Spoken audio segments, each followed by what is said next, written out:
नमस्कार, आप देख रहे हैं न्यूज 24। मैं हूं वंदना झा। महाराष्ट्र का साउथ मुंबई लोकसभा सीट अब की बार के चुनाव में भी खास चर्चा में है। और भला चर्चा हो भी क्यों ना, क्योंकि इस लोकसभा क्षेत्र में ही देश के सबसे अमीर घरानों का आशियाना है, जिनका प्रत्यक्ष और अप्रत्यक्ष तौर पर हर बार के चुनाव में किसी न किसी रूप में दखल रहता है। पिछली बार की तरह अब की बार भी यहाँ का मुकाबला बेहद दिलचस्प है।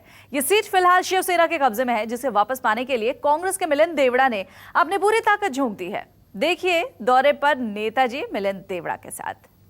दक्षिण मुंबई लोकसभा सीट पर ज्यादातर कांग्रेस का कब्जा रहा है। ये सीट वीआईपी सीट नहीं है, लेकिन देश की सबसे हाई प्रोफाइल सीट है, क्योंकि यहीं पर टाटा बिरला और अंबानी जैसा परिवार रहता है।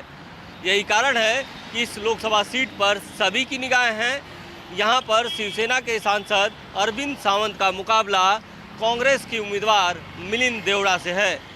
आज हम मिलिंद देवड़ा के पदयात्रा में शामिल होंगे, रैलियों में शामिल होंगे और देखेंगे कि किस तरह का रिस्पांस इस सीट पर कांग्रेस को इस बार मिल रहा है।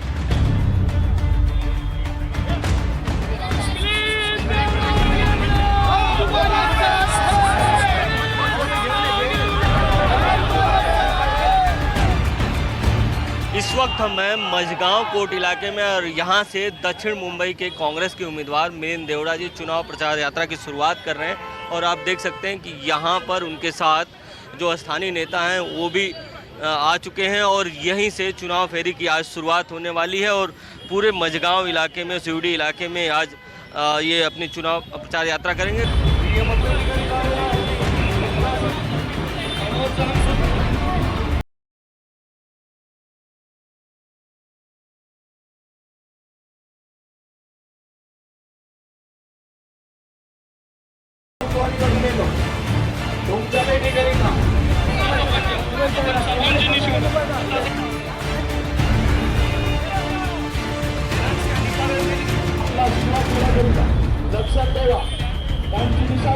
करीब 2 किलोमीटर की प्रचार यात्रा के बाद मिलिंद देवड़ा का काफिला यहाँ पर जो मझगांव कोर्ट के पास का जो चौक है वहाँ तक पहुँचा है। और इस बीच बड़ी संख्या में लोगों का हुजूम जमा है। कई लोग उनका खिड़कियों से भी अभिवादन कर रहे हैं, कई लोग फूल माला देकर अभिवादन कर रहे हैं। कुछ महिलाएं भी घरों से बाहर निकल रही हैं जो चंदन और तिलक लगाकर उनका स्वागत कर रही हैं। तो कुल मिलाकर देखें तो उनके जो ये यात्रा है उसको अच्छा प्रतिसाद मिल रहा है।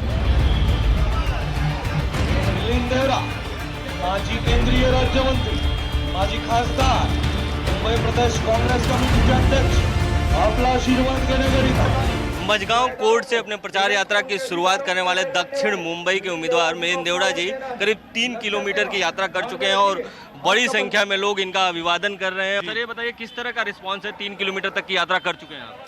बहुत अच्छा रिस्पांस है और 2014 से तो 10 गुना अच्छा रिस्पांस है। 2014 में मूड लोग चाहते थे, उस समय हम सत्ता में थे, मोदी जी के प्रति वोट देना चाहते थे।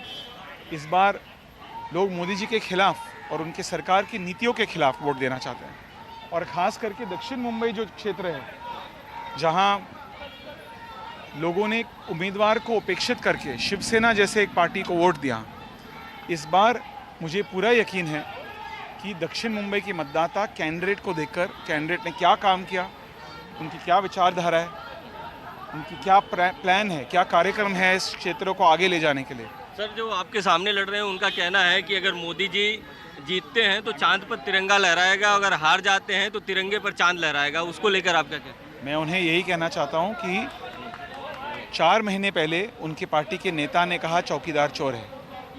पिछले 5 वर्षों से मेरे जो विरोधी है अरविंद सावंत जी, जो शिवसेना के सांसद हैं, तो लोग उन्हें पहचानते नहीं हैं।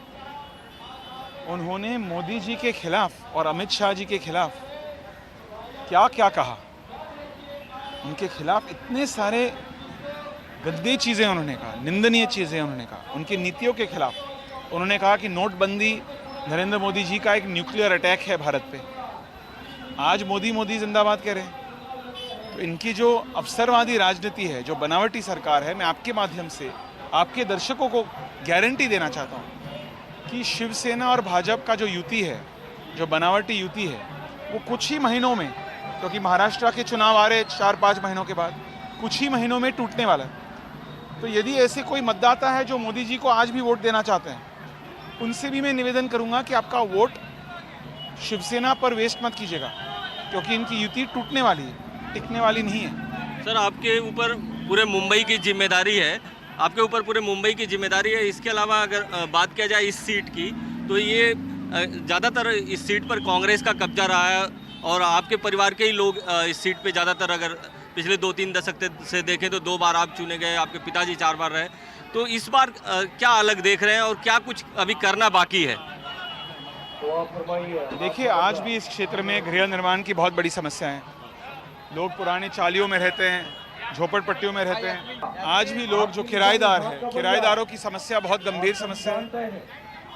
जो क्लस्टर रीडेवलपमेंट काम हमने शुरू किया, वो हम चाहते हैं क्लस्टर रीडेवलपमेंट काम आगे लिया जाना चाहिए, लोगों को घर मिलना चाहिए, इसी क्षेत्र में उनको ट्रांजिट कैंप दिया जाना चाहिए और इसी क्षेत्र में उनको परमानेंट बेसिस पर यानी कि स्थायी मकान दिया जाना चाहिए। पूरे सीटों की जिम्मेदारी है, तो बाकी सीटों का रिस्पांस कैसा देख रहे हैं मुंबई की? अच्छा रिस्पांस है हर क्षेत्र में। देखिए, मुंबई कांग्रेस, हम चुनाव के 1 महीने पहले हमें अपॉइंट किया गया है।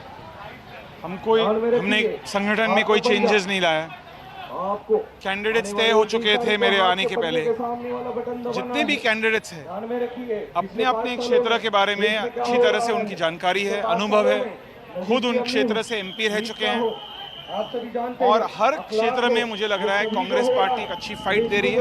तो आज मैं मानता हूं कि हर क्षेत्र में जितने भी कैंडिडेट्स हैं, राष्ट्रवादी कांग्रेस के कैंडिडेट सब अच्छी तरह से बहुत ही स्ट्रॉन्ग फाइट शिवसेना भाजपा को दे रहे हैं। तो मिलिंद देवरा जी का कहना है कि न सिर्फ हमारी सीट बल्कि मुंबई की सभी सीटों पर कांग्रेस एनसीपी के कैंडिडेट स्ट्रॉन्ग फाइट दे रहे हैं और अच्छा रिजल्ट होगा। प्रहलाद के साथ इंद्रजीत सिंह, न्यूज़ 24 मुंबई।